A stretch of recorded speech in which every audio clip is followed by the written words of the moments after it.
Going on, everybody? Dr. Vasquez here, coming to you live on the afternoon of Tuesday, August 12th. Obviously, still in my old office. We were supposed to move yesterday, but the movers had a complication, and that was probably the best thing that could have happened because we were not ready. We thought we were ready, but we were not ready. So I think our move day is going to be tomorrow or Thursday, and that's great. But we definitely needed some more time, and that's why I'm still here, even though the office has now been repainted.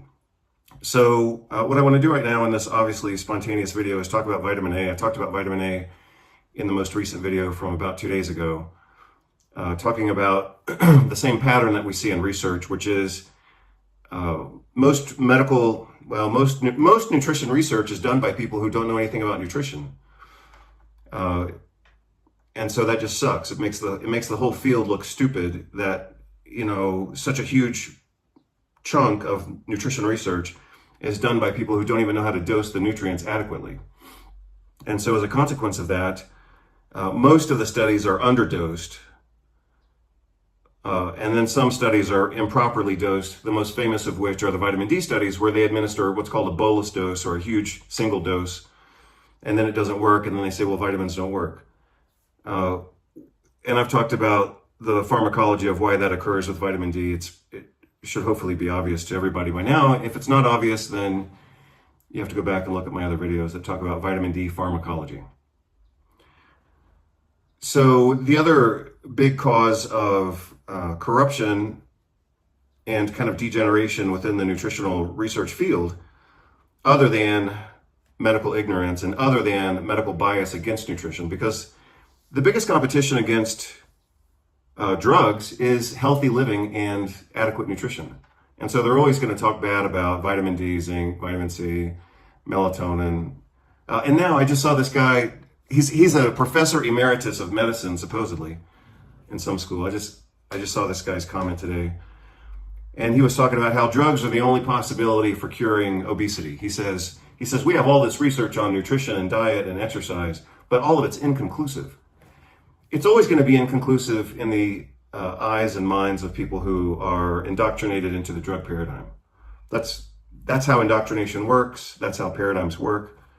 Paradigms are invisible models that force people to see the world in a certain way. And that's what happens in medical school, So anyway, I'll talk about that more later, even though I've obviously talked about it a little bit before. Topic of right now is to talk about vitamin A. So, I've talked about this before, of course, but I'm going to talk about it again because in the most recent vitamin A video that I did 2 days ago, it wasn't intended to be complete, but in this video, I would like to make that discussion a little bit more complete, talking about two things in particular, well, three things, I guess. One is what I call the vicious cycle of vitamin A deficiency. I had done a diagram on this back 5 years ago, and I'm going to update that diagram right now, and I'll put it in the video, but I'm going to talk about it right now spontaneously, and without looking at the diagram. I'll make some changes to it later today, and then I'll integrate it into the video. But basically, the vicious cycle of vitamin A deficiency, very similar to especially vitamin D deficiency, even though the mechanisms, the pharmacologic mechanisms are slightly different. The outcome and consequences are the same.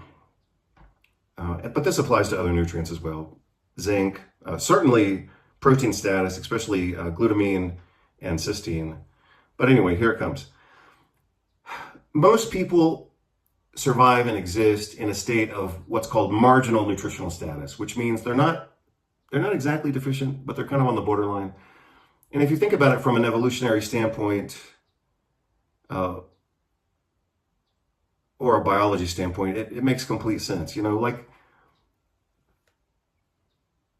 the human body isn't designed generally to hoard nutrients. So you wouldn't expect the body to accumulate an excess surplus of nutrients. That, by definition, would therefore be a feed-forward cycle or a progressive cycle, which would ultimately lead to nutrient toxicity. We do see a few very rare cases of genetically induced nutrient toxicity from a normal diet, the most obvious of which is hemochromatosis or genetic iron overload. But generally speaking, people don't accumulate some, massive reserve of nutrition. And the significance of that for this conversation is that when people are challenged through chronic stress or drugs that deplete nutrients, such as anti-inflammatory steroids like prednisone or prednisolone, chronic use of, and even a high sugar diet, chronic use of certain modern components, again, such as anti-inflammatory steroids and sugar in particular, those can cause nutrient depletion because, again, at best, with a hunter-gatherer lifestyle and diet, at best, a person is going to be still at marginal nutritional status. But if they're repeatedly challenged through stress or drugs or pollution or exposure to a lot of sugar, then eventually they're going to become nutrient depleted. Or if their diet is, less than optimal, then of course they would eventually become nutrient depleted. As an aside, I think this explains the change in kind of like patterns and demographics of infectious diseases over the centuries. Because, let's say back in the late 1800s and early 1900s, people were transitioning from whole foods diets into processed food diets, more sugar, more bread, more alcohol, less exposure to light in industrialized cities as people moved away from agriculture and moved into highly populated cities. In those settings, certain infections became actually more common, even though they had less exposure to other infections like tetanus because they weren't living on farms and, walking in cow manure all day. So as the diet became of lower quality and the environment became more dense and therefore more easy to transmit infections, I think that's why we saw at times an increase and at other times a decrease in infectious disease prevalence. The decrease came, of course, with sanitation and clean running water, refrigeration, and toilet services. But anyway, I'll obviously have to organize that idea a little bit more. But anyway, I think that explains why we saw eventually we saw an increase and then a decline in infectious diseases. And the drug pushers want to give all the credit to vaccines, but the actual credit, I think, goes to changes in demographic patterns and sanitation, first getting a little bit worse and then getting better. And that the improvement in technology and plumbing and garbage disposal and running water and running sewage, that correlated with the development of vaccines at certain times. And then the vaccine pushers tried to say, oh, well, all the decreases in diseases are due to vaccines. But anyway, let's go back to vitamin A. Marginal nutritional status is the underlying premise here. So people are barely nutritionally sufficient.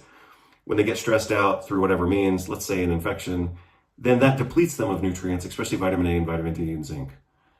But especially in this conversation, vitamin A and vitamin D. So they're marginal at best. Then they get some type of insult, whether it's a bad diet, too much alcohol, too much sugar, or too much prednisone in the case of anti-inflammatory steroids. And so that depletes them of nutrients. And then this depletion leaves them vulnerable to excess inflammation and additional infections. And so basically people enter into a vicious cycle.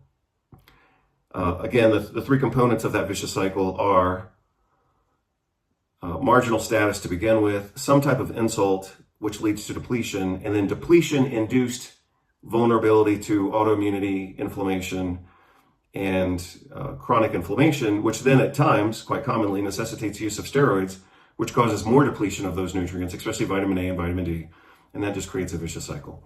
So hopefully that makes sense to you. I'll show you in the updated diagram as soon as I make those changes. The other thing that I said back in around 2021 and 2022, but I think it was 2021, was the first time that I showed this in a video. I'll see if I can find the original video. But what occurred to me at that time, just like with vitamin D, is that when people become deficient in vitamin A, again, they are simultaneously more vulnerable to infections and inflammation. And that's exactly what we saw, of course, during COVID, supposedly. Or at least, let's say during the COVID pandemic, whatever it was that people were more vulnerable to infection and suffering some pretty dramatic inflammatory consequences, whether from the infection or from the inoculation, or both. But that some people got into a vicious cycle where they couldn't get out of being sick and inflamed and sick and inflamed. And again, I think it goes back to what I had said before about the vicious cycle of vitamin D deficiency, which is almost the same as vitamin A deficiency, except the mechanisms are slightly different.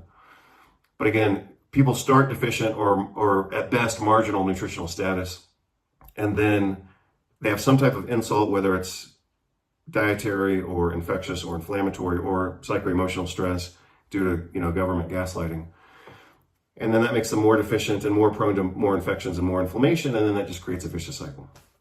So again, the vicious cycle with vitamin A is that people become depleted. That makes them more vulnerable to infections, more vulnerable to inflammation.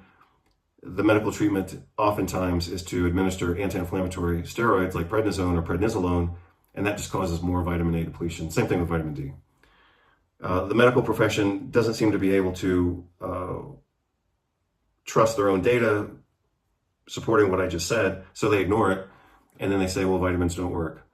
What I showed you the other day, 2 days ago, in the vitamin A research, is that one of the things they noticed in the vitamin A studies is that when people were treated with conventional therapy and vitamin A, that the vitamin A didn't work very well. Well, part of conventional therapy for COVID is giving steroids to reduce the inflammation. And yeah, that makes sense, but they never asked the question about using nutrients to reduce inflammation and restore immune balance. I mean, I've been talking about immune balance now for 20-something years. And even when I wrote about it back then, I remember exactly what I wrote. And I also remember that we were barely on the cusp of understanding this at the time.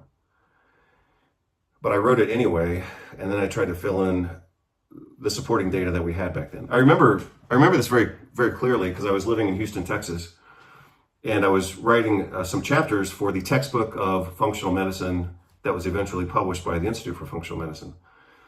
And I had been assigned the chapter on immune and inflammatory imbalances and whatever, balance and imbalance. And rather spontaneously, I wrote the sentence that said, we have to distinguish between inflammatory imbalance and immune imbalance. And like I said, that was 22 years ago, and we were barely on the cusp of understanding that, let alone having, therapeutics to manage that. Of course, now we know a lot more. But again, vitamin A and vitamin D are two perfect examples. When people are vitamin A and vitamin D and or vitamin D deficient, they have reduced immunity and reduced barriers all across the board. That makes them more susceptible to infections and inflammatory disease. When they succumb to infections and inflammatory disease, it just creates a vicious cycle of deficiency. Treating them with steroids tends to make those situations worse, which is why steroid drugs tend to neutralize the effect of nutritional supplementation in a lot of times. It increases the excretion of vitamin A, vitamin D, zinc, and screws up the balance between glutamate, glutamine, and cysteine. So it just causes a lot of hell. Not to mention, I guess I am mentioning it, but also altering tryptophan catabolism in such a way as to cause, altered kynurenine metabolism, as well as kind of the cerebral prednisone paradox, so to speak, which is anti-inflammatory steroids cause an anti-inflammatory effect in the body that you can measure and see, but it paradoxically causes increased inflammatory patterns within the brain. So administering steroids, I'll say it again, reduces inflammation in the body, but increases inflammation in the brain. So I want to talk about how I currently dose vitamin A for myself and for family and friends and people. Our family owns a pharmacy, so we end up treating quite a bit of infectious disease. So here's the way that I think about it. And I'll just tell you the story. I mean, I knew this stuff intellectually for years, but I'll tell you how I kind of relearned it on a more personal level and how I changed my perspective on this. And that is, my wife has a tendency to have a chronic cough. And me, being the environmentally sensitive guy that I am, meaning sensitive to whatever's going on in my environment, listening to her cough just about drives me nuts. So for a while, in various locations, it happened when we were in Spain, then it happened in the United States, and it's happened everywhere. But sometimes she gets into this cycle of having a chronic cough that just about drives me nuts, and I'm sure, obviously, it bothers her too. But we had to try a lot of different things to try to get her over that cough. And we did try a lot of things, ranging from, phytonutrients to steroids to obviously nutritional therapy in different forms. And again, I knew this stuff intellectually, but one day it finally occurred to me, it's like, we should try some vitamin A. Actually, I can tell you the story of this too. So this is what happens with spontaneous conversations, is they tend to go all over the place. But I'll tell you what happened to me, and then I'll go back to what happened to my wife. But I realized it with her, and then I realized it with me, so whatever. I remember we took a few flights, and I remember getting sick on every one of those flights. Like sick a few days later with like a respiratory infection, a virus or whatever, or a sinus infection sometimes, what seemed to be a sinus infection. So that happened. We took a quick weekend trip there and back, and I got sick. And I was like, what the hell's going on with this, But at that same time, I saw that I had a little patch of a yeast infection right here on my shoulder. And that was actually great, because that helped me understand that I had reduced cellular immunity. I mean, that's what was causing that little patch of so-called ringworm that I had right here. Ringworm obviously isn't a worm, it's just a yeast infection. So I had this little bit, I kept getting sick every time we travel. I had this little bit of yeast infection on my skin. I was like, great, that's what I needed to know, because that showed me that I had reduced cellular immunity.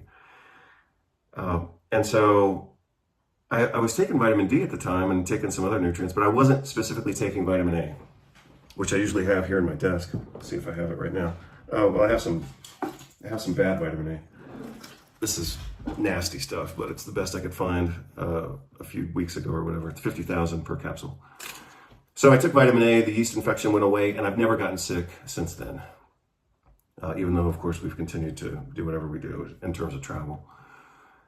So that was one of the breakthroughs for me personally. Going back to the story about my wife and her chronic cough, one day I said, we have to try something. This is driving me nuts. It's driving her nuts.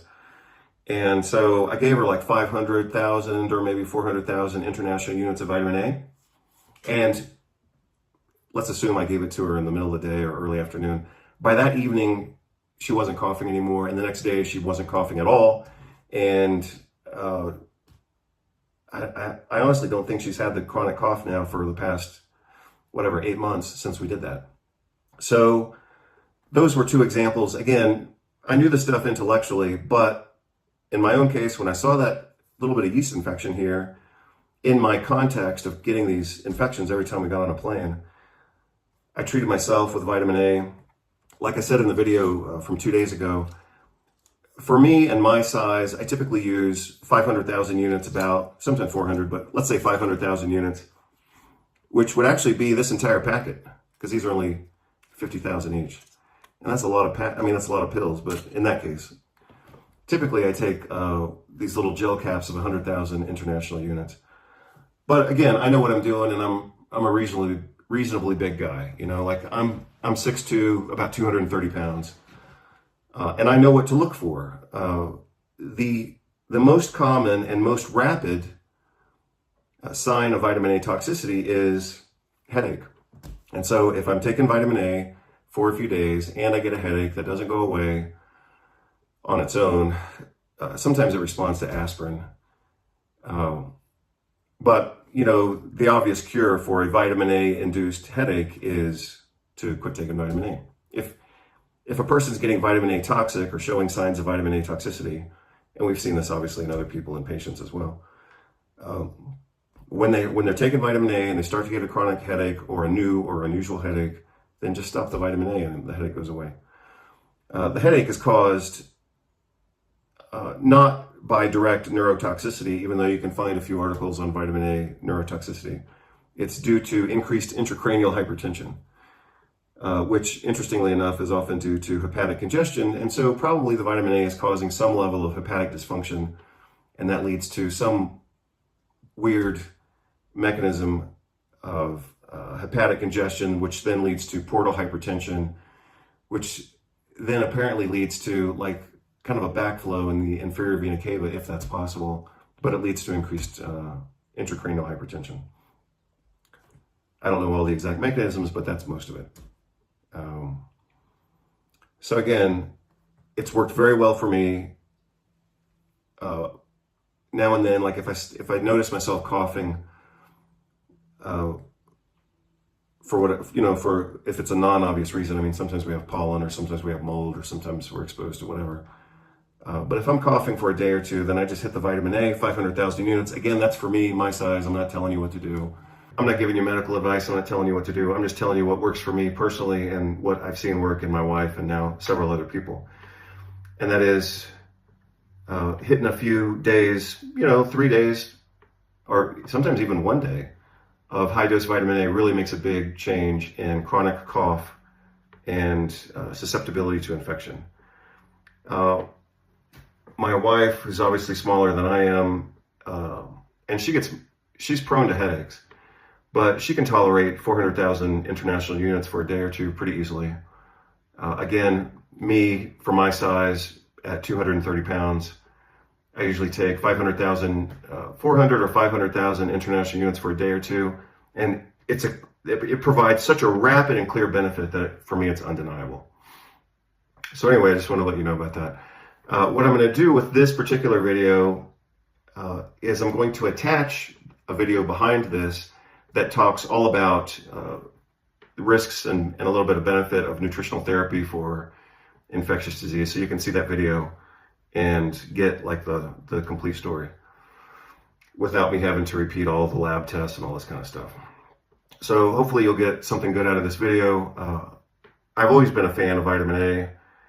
I'm even more a fan of it right now based on what we know about vitamin A, what I've documented and what I've diagrammed, but also the personal experiences that I've had with it and my wife and then her extended family and then, the patients that we have in our family pharmacy.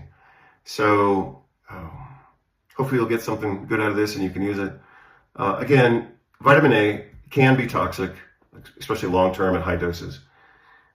Some studies have used reasonably high doses, I think like 100,000 units per day or 200 or more. But those were in supervised and specific settings.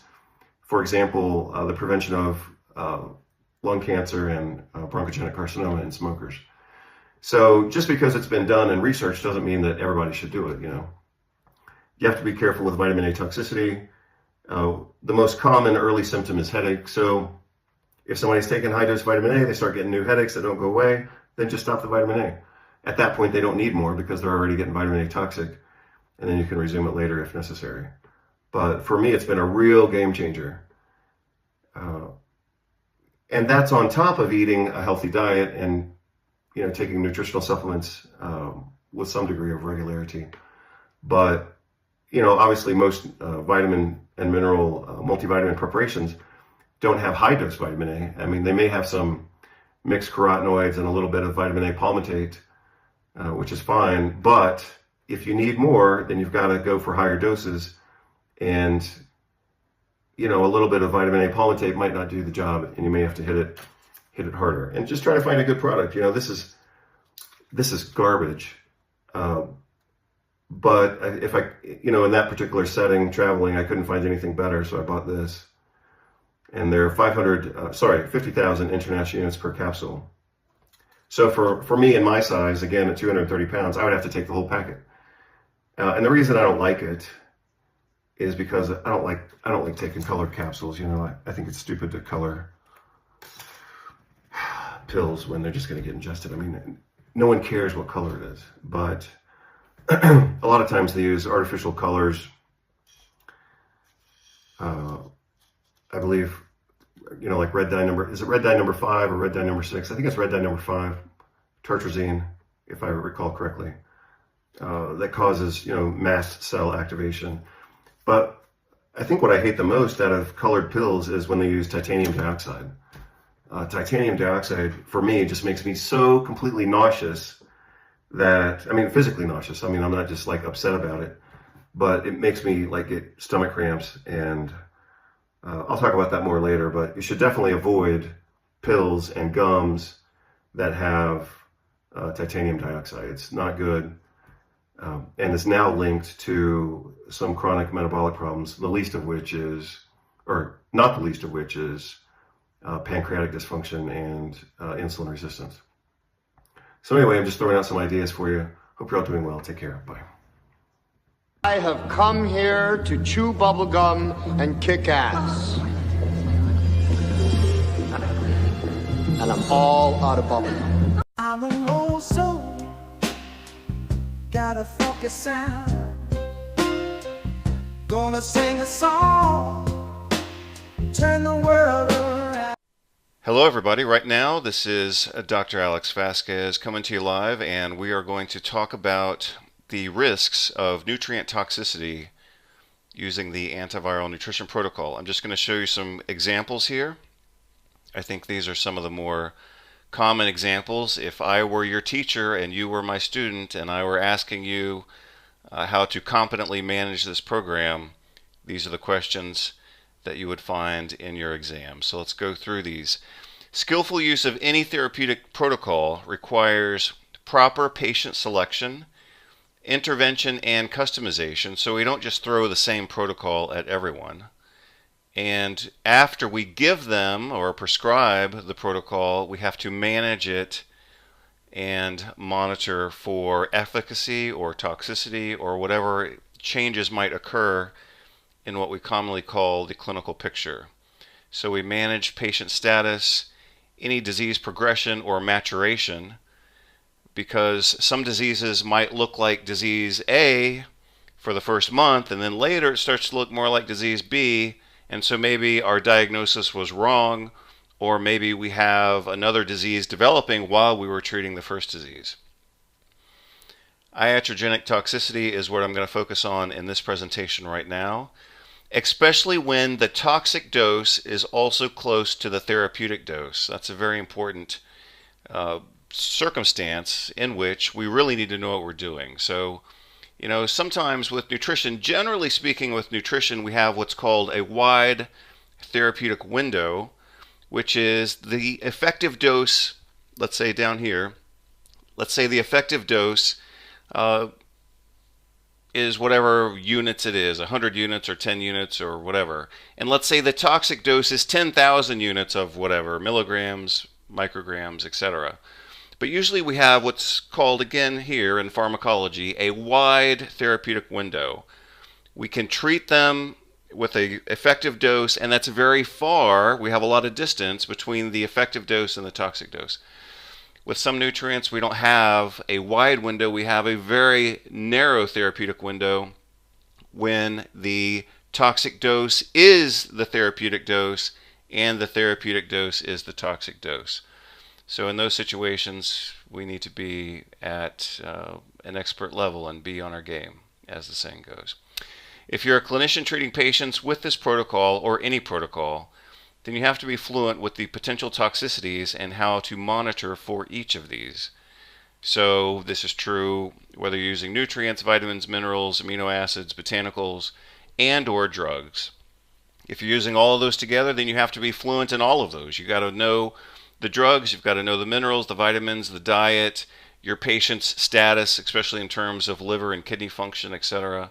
So, you know, these are the reasons why clinicians have to study and be very competent in each aspect of what they do.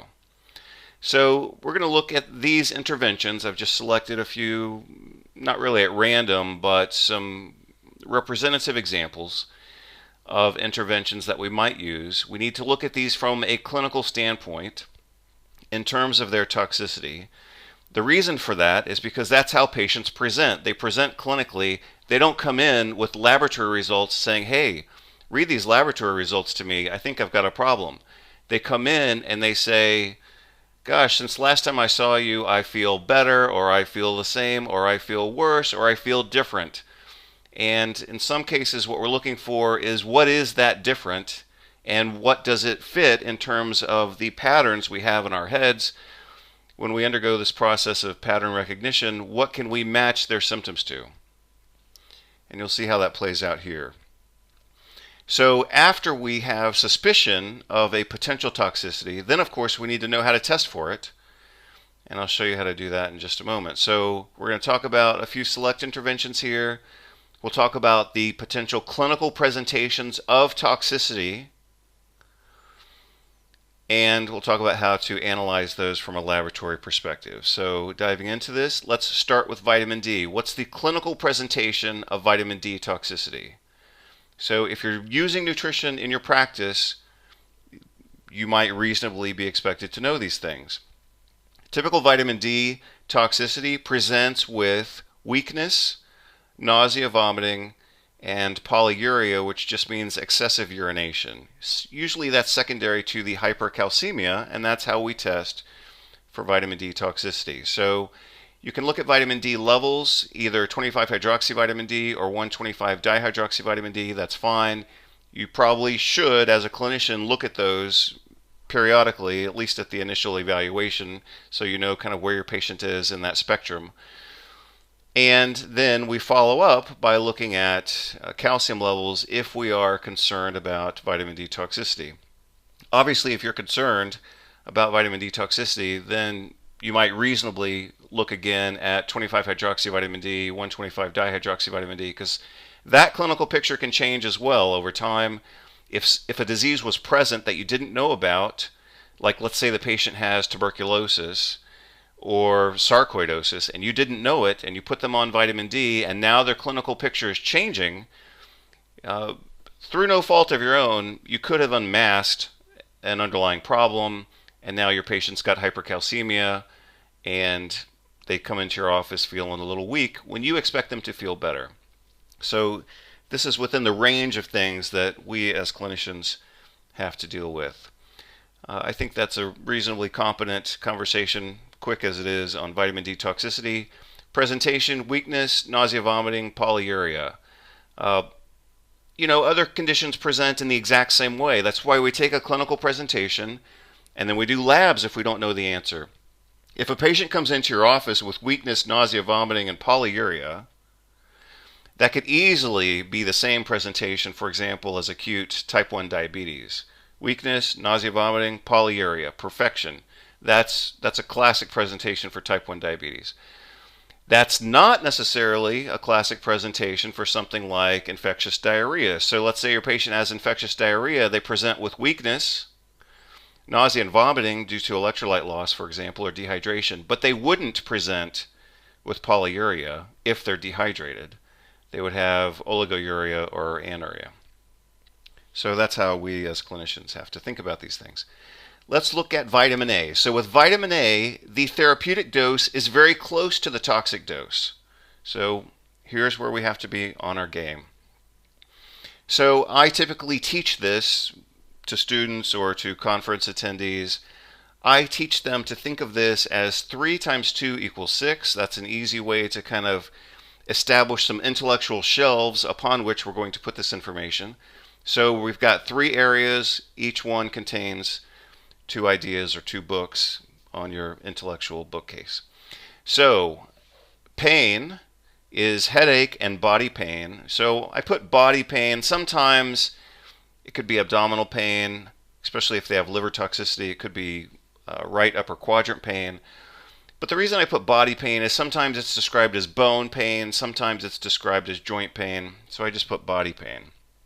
Dry skin and hair loss. So dry skin means dry skin on their body, but also chapped lips. That's classic presentation, and also hair loss. So you've got 2 × 2 here. You've got 2 categories, each with 2 items. Headache and body pain, so that's the pain category. The skin category is dry skin and hair loss. And then we go to labs, and then we're going to look for elevated triglycerides and indication of hepatic congestion. So the toxicity of vitamin A is liver toxicity, manifesting as hepatic congestion. The labs that we use for monitoring or diagnosing what we think might be hepatic congestion, we use an assay for an enzyme called gamma glutamyltransferase, and also total bilirubin. So if you see elevations in GGT or bilirubin, you might start thinking this could look like hepatic congestion. Oh yes, this patient's been on vitamin A for 3 months or 6 months, and maybe the dose is obviously too high for them. Or maybe they have another liver disease and they couldn't tolerate a normal dose of vitamin A. So if a patient, for example, is alcoholic and they've hidden that from you, and you put them on a reasonable dose of vitamin A, they could develop liver toxicity earlier than you expect, and maybe your assessment of the patient was correct, maybe your dose of vitamin A was correct, but they developed liver toxicity because they lied to you about their alcoholism. That's a possibility. And doesn't necessarily have to be that scenario. It doesn't have to be that they lied. Maybe they've got hepatitis C, they didn't know about it, or they've got hepatitis B, they didn't know about it, or they have hemochromatosis, one of the most common genetic disorders in the Caucasian population, and they didn't know about it. And now, because of the vitamin A, we have collectively unmasked a previously undiagnosed problem. Zinc. What is the expected toxicity of a reasonable dose of zinc, for example, as one might use in my antiviral nutrition protocol? The expected toxicity of zinc is nothing. Zinc is not toxic at the doses that I typically recommend.